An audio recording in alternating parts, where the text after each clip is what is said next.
놀라운 기쁨의 은혜가 우리 모두에게 임하길 주님의 이름으로 축원합니다.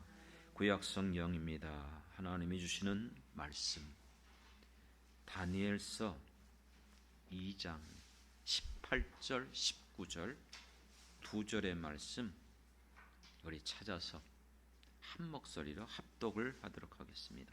두 절이기 때문에 같이 한 목소리로 읽겠습니다. 다니엘서 구약 성경 다니엘서 2장 18절 19절입니다. 다 찾으신 줄 알고 한 목소리로 읽겠습니다. 하늘에 계신 하나님이 이 은밀한 일에 대하여 불쌍히 여기사 다니엘과 친구들이 바벨론의 다른 지혜자들과 함께 죽임을 당하지 않게 하시기를 그들로 하여금 구하게 하니라. 이에 이 은밀한 것이 밤의 환상으로 다니엘에게 나타나 보임에 다니엘이 하늘에 계신 하나님을 찬송하니라. 아멘, 아멘. 네, 한 번 더 기도하고 말씀을 전하겠습니다. 살아계신 하나님 그 비밀하고 은밀한 것을 주의 종들에게 가르쳐 주시는 것을 믿습니다. 그러므로 예수 그리스도를 믿음으로 말미암아 하나님의 자녀된 사랑하는 모든 성도들이 이 말씀을 들을 때에 이 비밀을 깨닫게 하여 주시옵시고 또 이 비밀을 전하는 주의 종에게 성령께서 강권적으로 역사하여 주셔서 하나님의 말씀이 드러나는 계시의 말씀이 되게 하여 주셔서 이 말씀이 오늘 우리 가운데 큰 역사와 능력으로 나타나게 하여 주옵소서. 감사드리며 예수님의 이름으로 기도드렸습니다. 아멘, 아멘. 할렐루야. 12월이 시작되어졌습니다. 강대상이 앞에가 달라졌죠? 저도 생각 못했어요. 근데 어저께 저희 교회는 아니고요. 어떤 분이 오셔서 이렇게 아름답게 다 성탄절에 맞는 꽃꽂이를 해주시고 하셨습니다. 난 몰랐는데 알고 봤더니 또 어떤 분 한 세 분이 이 일에 또 같이 비용을 이렇게 냈다고 그러더라고요. 그분은 오셔서 자기 섬겨만 드린다고 얘기하면서 감사하다. 12월이 시작됐는데 또 성탄절에 걸맞게끔 하나님이 역사해 주시는구나. 그래요. 우리가 살아가면서 앞에 일이 어떤 일이 일어날지 누구도 사실은 몰라요. 그렇지 않습니까? 엄청난 갑부라 할지라도 그리고 남이 깨닫지 못한 그 지식을 가지고 있는 여러분 학박사라 할지라도 그리고 정말 흔히 요즘도 말하는 절대 권력이라 말할 수 있는 그 권세를 갖고 있다 할지라도 인간은요 1분 1초 장래를 누구도 알 수 없어요. 그렇기 때문에 우리가 이 세상을 살아가면서 앞으로 우리 앞에 어떤 일이 주어질지 우리 앞에 어떤 길들이 열리게 될지 사실 우리는 알지 못하고 그 길을 걸어가고 있어요. 그 길이 실패의 길일지 아니면 성공의 길일지 아니면 그 길이 죽음의 이 사망에 이르는 길인지 아니면 생명의 길인지 누구도 알 수 없어요. 하지만 여러분 만일 그 길을 여러분들이 볼 수 있고 알 수 있다면 어떤 길을 가시겠습니까? 사망의 길입니까? 생명의 길입니까? 문제는 그 길이 우리에게 감춰져 있기 때문에 아무리 눈을 열어서 그것을 보고 싶어도 볼 수 없고 알 수 없다는 것이에요. 그것을 우리가 감춰져 있다, 비밀이라는 것이죠. 숨겨져 있다, 은밀하다는 것이죠. 그래요. 그렇기 때문에 여러분 오늘 이 말씀을 통해서 우리가 알아야 될 것은 그 은밀한 것을 알아야 돼. 왜 이것을 알아야 됩니까? 어떤 사람은 난 상관없어. 그냥 주어진 대로 가면 돼. 뭐 굳이 거기에다가 그렇게 신경 쓰고 뭐 그냥 스트레스 받고 그럴 필요가 없다. 여기는 사람도 상당히 많습니다. 하지만 문제가 뭐죠? 이 은밀한 것을 알지 못하면요, 죽게 되는 거예요. 그것 때문에 사망에 이르게 된다는 것이죠. 오늘 읽은 본문에 나오는 인물이 누굽니까? 여러분들이 잘 알고 있는 유다가 바벨론에게 멸망당해서 포로로 끌려갔던 다니엘과 그 세 친구가 등장하고 있습니다. 이들이 이곳에 가서 지금 생각지 못한 일이 닥쳤어요. 위기가 찾아왔습니다. 그 위기가 뭐죠? 왜 지금 다니엘은 친구들을 만나서 이 은밀한 일에 대해서 우리가 알아야 된다고 말하고 있습니까? 분명하게 거기에 말하고 있습니다. 만일 이것을 깨닫지 못하면, 알 수 없으면 죽임을 당하게 된다는 거예요. 그러니까 이 은밀한 것을 알지 못하게 되면 죽는다는 거예요. 그렇기 때문에 여러분, 이걸 알아야 돼요. 알지 못하면 죽게 되잖아요. 왜 이와 같은 일이 벌어졌습니까? 2장에서 보니까는 바벨론의 왕이었던 느부갓네살이 밤에 꿈을 꿨어요. 근데 그 꿈 꾼 것 때문에 마음이 너무나 번민이 가득 차고 괴로운 거예요. 이게 뭐지? 여러분, 꿈은 여러분들도 자주 꿔보잖아요. 그렇죠? 꿈이 여러 가지가 있어요. 사실은요, 흔히 하는 말 개꿈이 많고 쓸데없는 그런 꿈들도 많아요. 심지어는 예지몽도 없잖아 있기도 해요. 특히 성경에서 보면 우리에게 이 같은 꿈을 통해서도 말씀하시는 경우도 없잖아 있는 건 사실이에요. 하지만 반대로요, 사단이 주는 꿈도 있어요. 근데 많은 사람들이 그런 것들을 구별하지 못하더라고요. 오늘 이 느부갓네살 왕이 꿈을 꾼 내용이, 이게 도무지 자기로서는 이건 어떻게 설명할 수도 없고 이해할 수도 없는 거예요. 그래서 명령을 내렸습니다. 그래서 이 바벨론의 모든 박사들, 술객들, 그렇죠? 점쟁이들 모았어요. 그리고 그들에게 그 유명한 뛰어난 그 모든 분야에서 전문가들 불러 모으고 그들에게 이렇게 명합니다. 자기의 꿈을 해석하라는 거예요.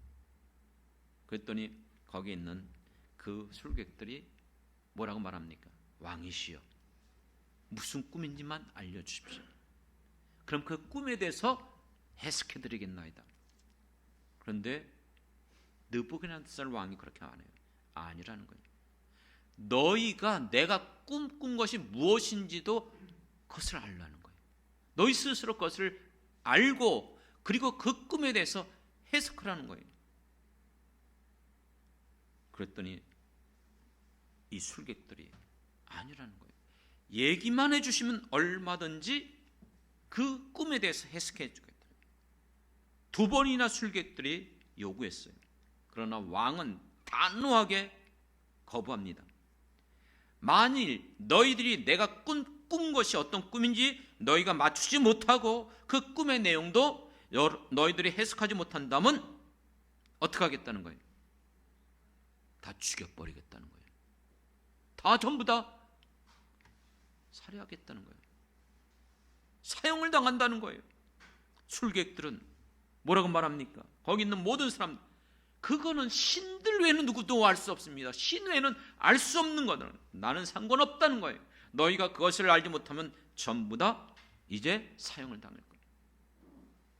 그러니까 이게 꿈에 대해서 감춰져 있는 그 은밀한 것, 비밀. 꿈이 무슨 꿈이죠? 여러분, 제가 근간에 꿈꾼 게 있거든요. 여러분 말해 보실래요? 모르잖아요. 그렇죠? 내가 얘기하지 않는데. 그러니까 지금 이들은 아주 위기에 빠진 거예요. 문제는 이들만이 아니라 이것으로 인해서 누구까지도, 다니엘과 그 세 친구까지도 죽게 되겠다는 것이죠. 12절 13절에 보면 나와요. 왕이 이로 말미암아 진노하여 통분하여 바벨론의 모든 지혜자들을 다 죽이라 명령하니라. 13절 왕의 명령이 내림에 지혜자들도 죽게 되었고 그 다음에 다니엘과 그의 친구들도 죽이려고 찾았더라. 그러니까 애꿎은 상황 속에서 지금 피해를 입게 됐는데 문제는 그냥 피해가 아니에요. 죽게 된다는 거예요. 사형을 당하게 된다는 거예요. 그렇기 때문에 지금 오늘 읽은 본문에서 다니엘이 자기 집에 17절에 들어와서 제 친구들을 만나서 그들에게 이렇게 말하는, 이 상황을 말하면서 이 은밀한 일에 대해서 우리가 알아야 된다는 거예요. 이 은밀한 일이 뭐예요? 은밀하다, 감춰졌다, 숨겨졌다, 비밀이라는 거예요. 다시 말하면 왕이 꾼 것에 대해서. 근데 그 꿈을 아는 것만이 아니라 그 꿈에 대해서 또 어떻게 해야 돼요? 해석까지 해야 돼요. 그렇습니다. 이것이 지금 오늘 본문에서 보여주고 있는 내용이에요. 근데 많은 사람들은 이와 같은 것들을 보면서 이 본문을 읽을 때에 이거는 우리와 상관없는 일이라고 여겨요. 하지만 정말 여러분들이 예수를 믿는 사람들이라면 이것이 상관없는 일이 아니고 우리와 관련된 이야기예요. 이 은밀한 것을 깨닫지 못하면 어떻게 된다? 죽는다는 사실. 이 죽음이 우리 앞에 있다는 사실을 깨닫지 못하는 거예요. 이 누구도 알 수 없는, 어느 누구도 해석하지 못하는 것을 다니엘과 그 세 친구가 어떻게 이 문제를 해결했습니까? 어떻게 이 문제를 그들은 하나님 앞에 나갔습니까? 18절에도 그렇게 말합니다. 죽음을 당하지 않기 위해서 어떻게 하자? 하나님 앞에 나가 기도하자. 하나님 앞에 구하자는 거예요. 그래요. 하나님 앞에 기도하고 구할 때에 하나님께서 다니엘을 통해서 19절 이에 이 은밀한 것이 밤의 환상으로 다니엘에게 어떻게 하셨다? 나타나 보이매. 할렐루야. 기도할 때에 하나님께서 그에게 가르쳐 보여주신 줄 믿습니다. 그렇기 때문에 여러분들이 너무나 잘 알고 있는 성경 말씀 있잖아요. 다 외울 거예요. 에레미야 33장 3절 뭐라고 말씀하시죠? 너는 내게 부르짖으라. 그럼 뭐라고 그랬어요? 내가 응답하겠다는 거예요. 그리고 그 뒤에 내가 알지 못하는 크고 비밀한 일, 개역 개정판에서는 은밀한 일로 바뀌었죠. 은밀한 일을 내게 보이리라. 믿습니까? 우리가 기도할 때 이 말씀 얼마나 많이 붙잡고 기도합니까? 많은 사람들이 또 교회들마다 이 같은 성구를, 예전에 저도 그 성구를 저쪽 뒤에다 입구에다 붙여놨었거든요. 너는 내게 부르짖으라. 내가 내게 응답하겠고 너가 알지 못하는 크고 은밀한 일을 내게 보이리라. 사랑하는 성도 여러분, 여러분들은 정말 이 은밀한 일을 발견하셨습니까? 에레미야 33장에서 하나님께서 에레미야 선지자에게 너가 나에게 부르짖으라는 거예요. 그러면 내가 크고 은밀한 일을 너에게 보이겠다고 했는데 그것이 무엇이죠? 그 은밀한 일이 뭘까요? 에레미야 33장을 보면은 그 내용이 나와요. 그 본문 3절만 알고 있으면 안 돼요. 뒤에도 읽어보셔야 돼요. 그 은밀한 그 일이 무엇인가? 하나님께서 에레미야 선지자에게 알려준 게 뭘까? 잘 알고 있는 것처럼 하나님 에레미야 선지자를 통해서 하나님을 떠난 이스라엘 백성, 이 유다를 향해서 돌아오라고 명하지만 돌이키질 않아요. 듣질 않아요. 받질 않아요. 계속해서 그러나 하나님의 긍휼하심과 자비하심이 만홀히 여기면 안 돼요. 하나님이 우리를 사랑하기 때문에 길이 참으시기도 하시지만 또 어떤 때는 사랑하는 아들을 사생자가 아니기 때문에 어떻게 한다고 했어요? 견책하시고 징계하시는 하나님인 것도 놓쳐서는 안 돼요. 하나님은 사랑의 하나님이며 동시에 공의의 하나님이에요. 그래서 이스라엘 이 백성을 아수르에게 멸망시킨 것처럼 이제 유다도 바벨론에게 멸망시키기로 작정시킨 거예요. 그런데도 그들은 듣지 않아요. 받지 않아요. 그렇다면 하나님께서 이 유다 백성을 내쳐버리고 멸망시키고 다 끝내버리는 것이 하나님의 뜻일까요? 아니요. 거기에는 숨겨진 하나님의 은밀한 일이 있었어요. 그걸 보여준 거예요. 에레미야에게 말씀하신 거예요. 그게 무엇입니까? 결국 너희들이 죄값으로 인해서 멸망을 당하겠지만 나 여호와는 너희들을 말씀하는 것은 재앙이 아니라 평안이라는 거예요. 너희들 반드시 때가 되면 어떻게 하겠다?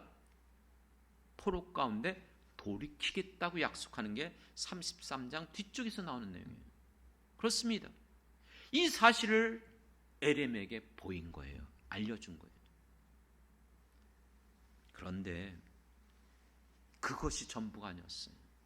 언제나 선지자들을 통해서 하나님께서 장래 앞으로 있을 일을 보여주실 때에 그게 그런 식으로 표현해요. 우리가 선지서를 보면은 이게 한눈에 모든 게 보이는데 높은 산에 올라가면은 이 앞에 있는 산도 보여요. 그리고 그 다음 산도 있어요. 저 멀리 산도 있어요. 이게 한눈에 보여요. 이게 무슨 뜻인지 아십니까? 장래일에 대해서 보여줄 때 유다 백성들의 일만 보여주는 게 아니에요. 다니엘서에서 나오는 이 장의 이 꿈의 그 신상의 모습도 마찬가지예요. 지금 바빌론의 운명, 헬라의 운명, 파사의 운명, 로마의 운명, 더 나가서 마지막 시대의 운명까지 이걸 동시에 보여주고 있어요. 에레미야 선지자가 이 포로로 끌려갔지만 돌이켜줄 것을 그에게 깨닫게 해주셨을 뿐만 아니라 읽어보겠습니다. 33장 에레미야 33장 14절 15, 16절 이렇게 말합니다. 여호와의 말씀이라. 누구의 말이라고요? 언제나 선지서는요 하나님이 말한 말씀이에요. 보라, 내가 이스라엘 집과 유다 집에 대하여 일러준 선한 말을 성취할 날이 이르리라. 이렇게 약속한 것이 포로 귀환이 이루어질 것이라는 거예요. 그런데 15절 그날 갑자기 이런 말이 나옵니다. 그때에 내가 다윗에게서 한 공의로운 가지가 나게 할 것이라. 그가 이 땅에 정의와 공의를 실행할 것이라는 거예요. 16절 그날에 유다가 구원을 받겠고 예루살렘이 안전히 살 것이며 이 성은 여호와 우리의 의라고 이름을 얻을 것이다. 상식적으로 여러분 알 거예요. 누굴 말하고 있죠? 다윗의 한 가지, 의로운 가지. 그때 여러분 이 모든 것들이 회복될 것, 그리고 진정한 이 땅에 공의와 정의가 실행되는 날이 어떻게 이루어지죠? 예수 그리스도, 우리의 구세주 메시아이신 예수님이 오심으로 하나님의 나라가 이 땅에서 이루어질 것을 보여주고 있는 거예요. 믿습니까? 그렇기 때문에 여기에서 에레미야 33장 3절에서 말하는 내가 부르짖을 때에 내가 이 크고 은밀한 일을 너에게 보이리라. 이스라엘 유다의 멸망과 유다의 회복만을 보여준 게 아니고 더 나가서 장차 이 말 메시아 되신 예수 그리스도의 출현도 알려주고 계시는 줄 믿습니다. 이 비밀을 발견한 거예요. 이것이 바로 이 땅에 오신 예수 그리스도, 그분은 감춰져 있었던 이 은밀하고 비밀한 일이었습니다. 실제 이 놀라운 비밀을 발견한 사람이 있어요. 우리가 잘 알고 있는 사도 바울입니다. 사도 바울은 이 비밀을 발견하기 전에는 자기가 옳다고 생각했어요.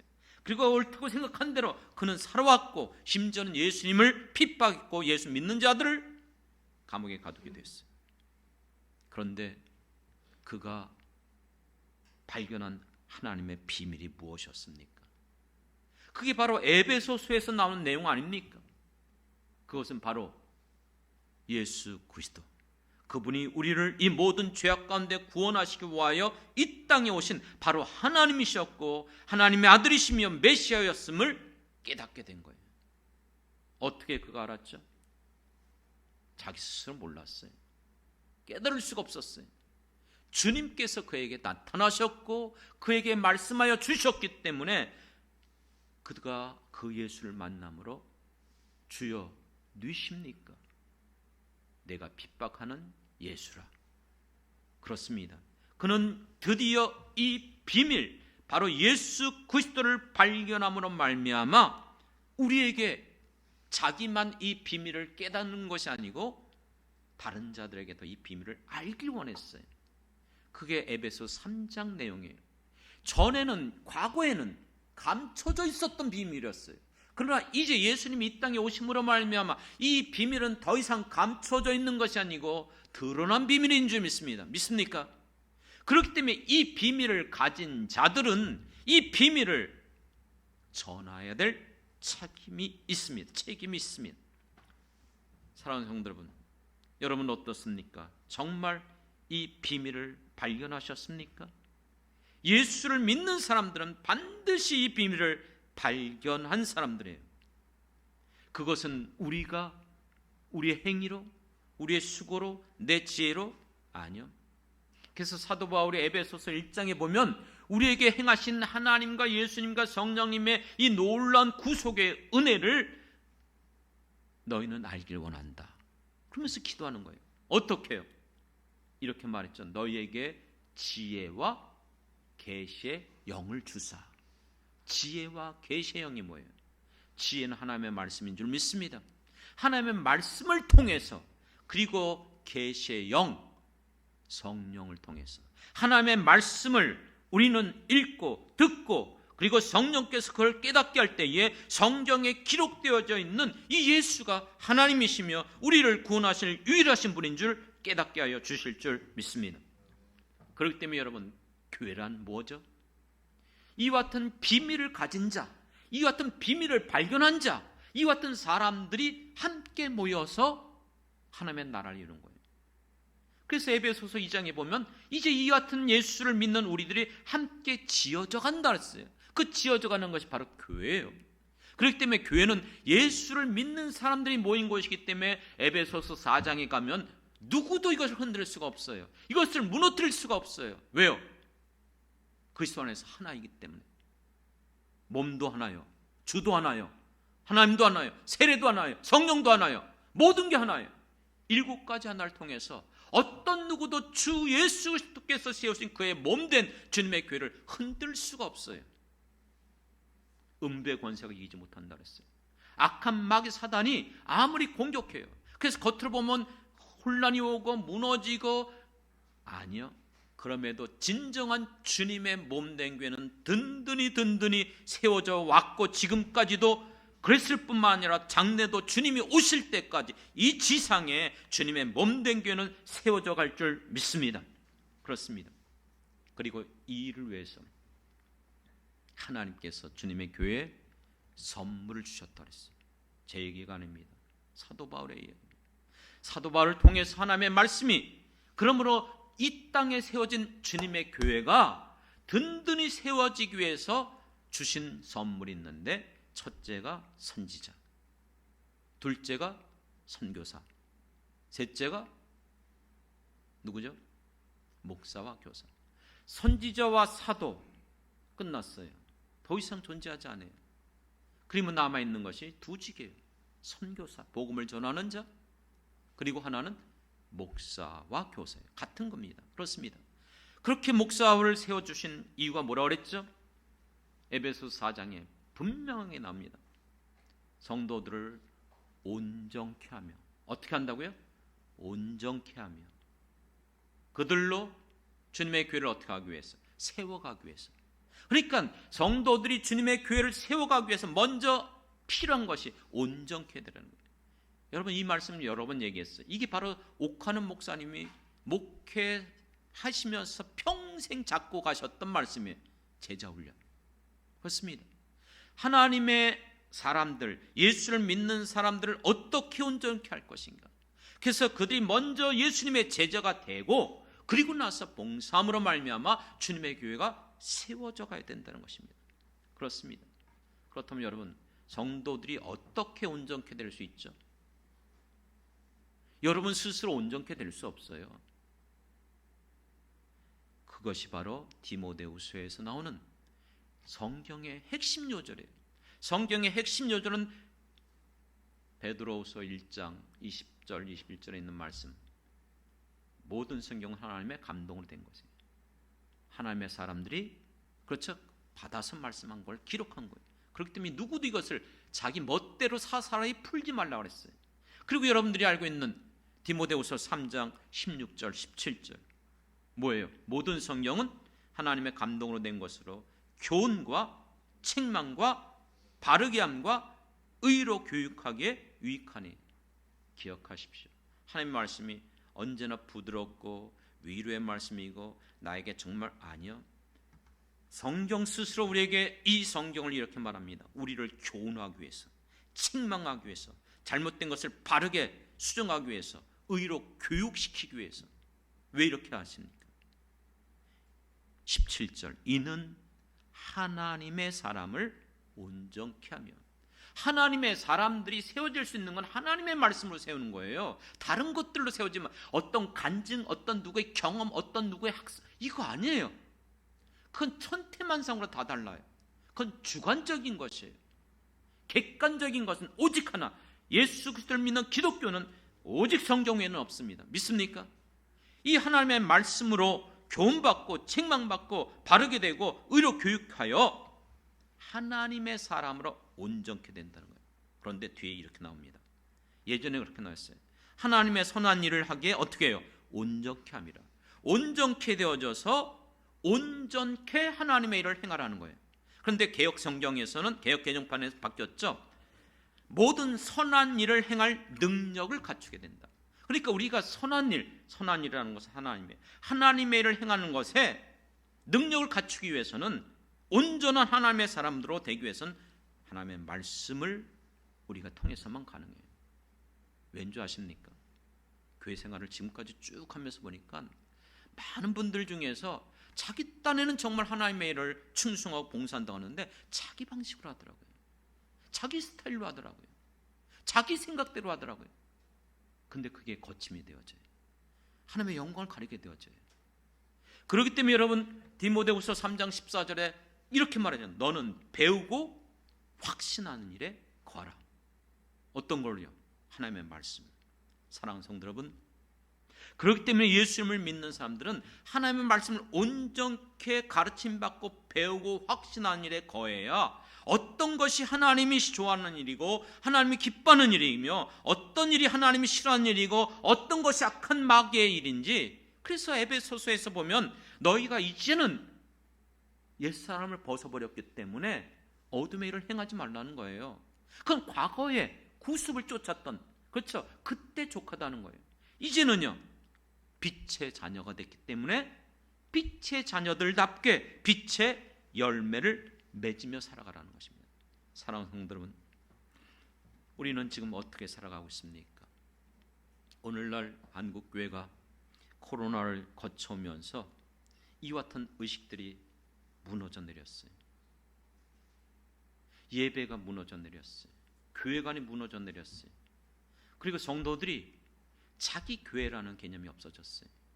여기저기 이것저것 그냥 들으면서 관람하면서 그것으로 여러분 난 예배 드렸다, 난 신앙생활 한다, 난 기독교인이다.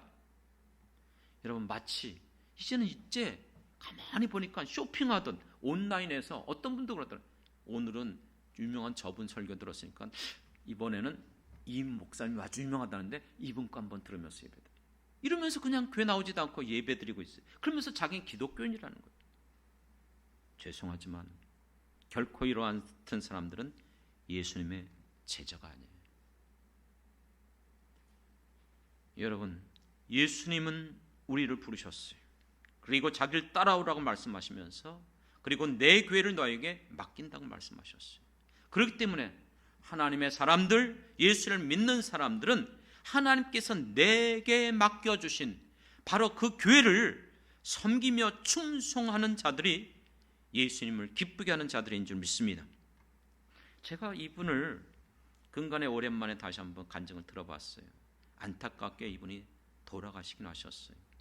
이희돈 장로라는 분 아십니까? 세계 무역센터 협회 총재로 있었던 한국 사람이에요. 젊은 나이에 50대에 2년 전에 암으로 돌아가시긴 했어요. 정말 안타깝죠. 이런 분 참 더 오래 사셨으면 좋겠다. 이분은 정말 대단한 사람입니다.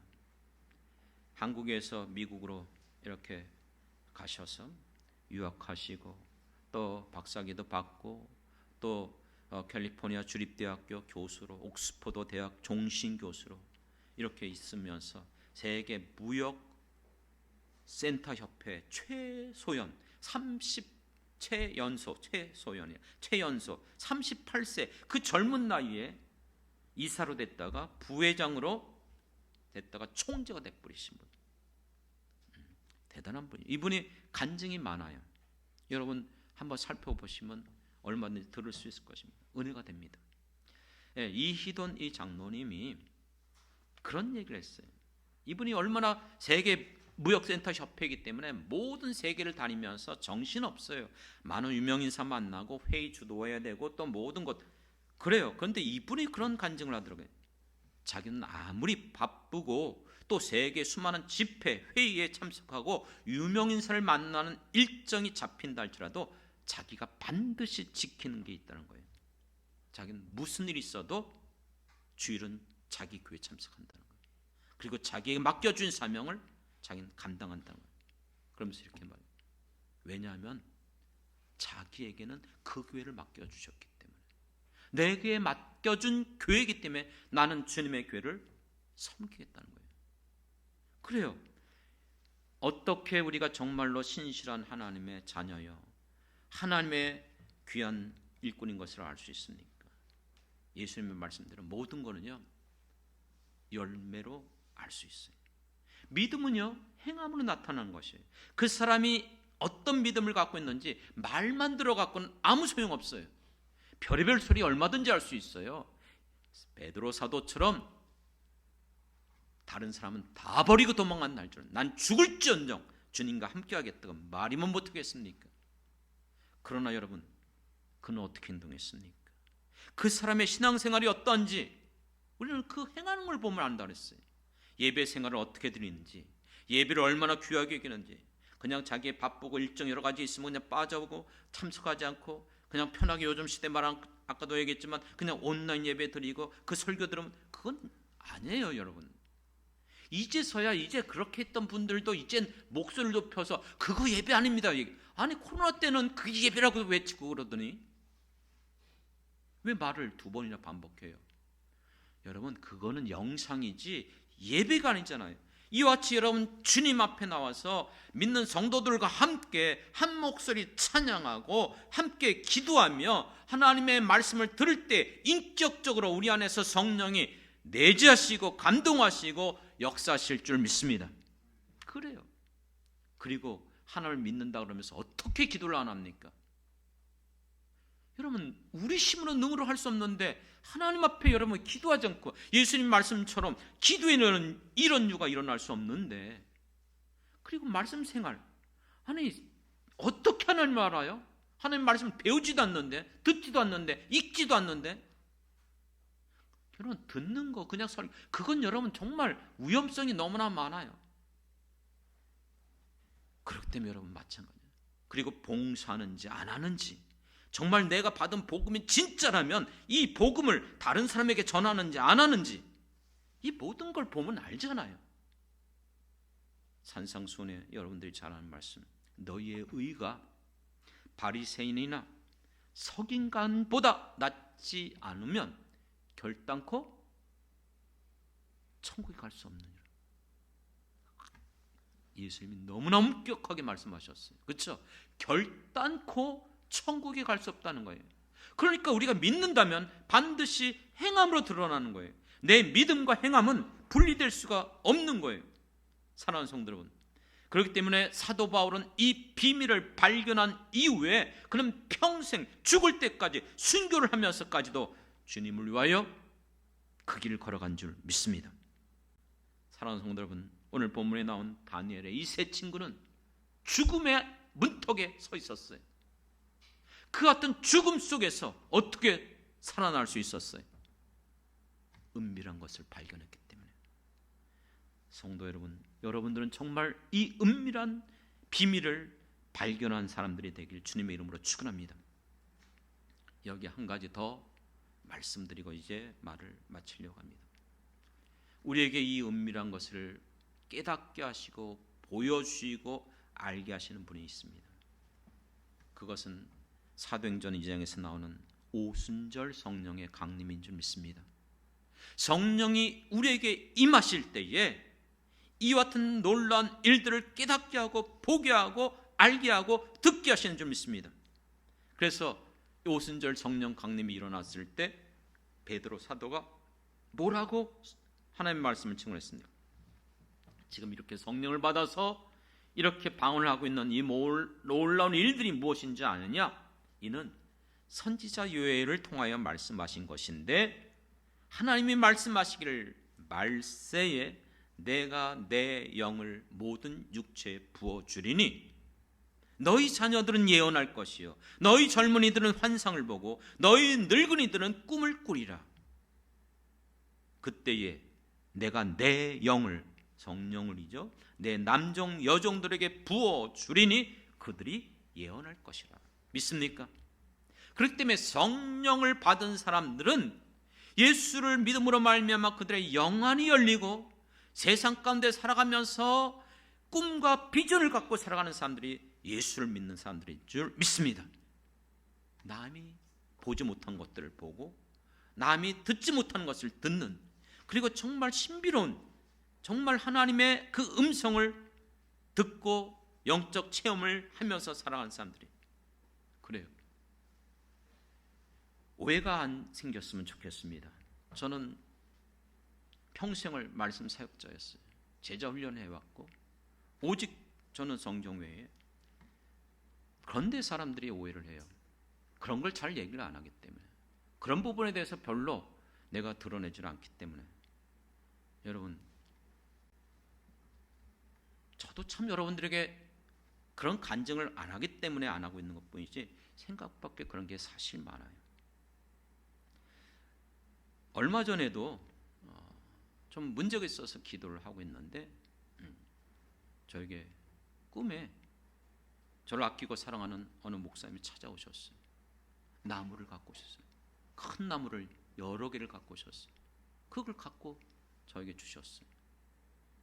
그리고 좀 이따 다시 나갔다가 들어오시면서 작은 나무들도, 조그만 나무들도 여러 개를 갖고 오시더라고요. 그랬더니 제 아내가 큰 이 종지, 그 항아리 같은 데다가 잘 이렇게 나무를 심고 그 옆에 꽃, 작은 나무도 해갖고 물 주고 잘 그것을 가꾸더라고요. 그럴 때 제가 그분한테 물어봤어요. 어떤 게 예수를 믿는 겁니까? 정말 예수 믿는다는 게 뭡니까? 그랬더니 별의별 유형의 많은 사람들이 있다는 거예요. 하지만 이와 같은 다양한 사람이 있지만 예수를 믿는 건 동일하다는 거예요. 그러면 예수를 믿는다는 증거가 무엇이냐? 오직 하나는 성령을 쫓아 행하느냐, 그걸 보면 안다는 거예요. 육신을 따라 행하는 자, 그게 로마서 8장에 나오잖아요. 그렇죠? 그러니까 성령을 받은 사람들은 성령을 쫓아 행하는 게 바로 예수 믿는 사람들이에요. 그렇지 않으면 가짜라는 거예요.